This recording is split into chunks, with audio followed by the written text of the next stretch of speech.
Let's take a look at a key case within the law of tort.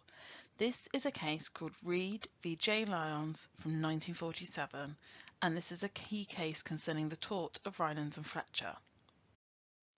The case facts of this case are very straightforward.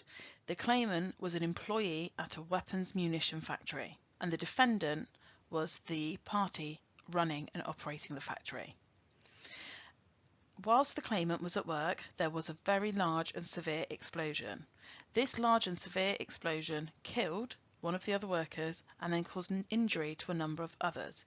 The employee was injured while she was working, and at trial it was accepted that there was no negligence on behalf of the defendants in causing the explosion. Therefore, it was suggested that there may instead be an alternate claim for Rylands v. Fletcher as a strict liability tort which requires no proof of fault. The outcome of this case was that the defendants were not liable for Rylands and Fletcher, and this is because it was held that in Rylands v. Fletcher it is required that there must be an escape.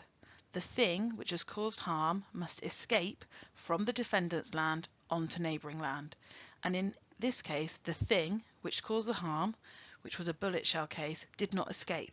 It stayed within the defendant's land.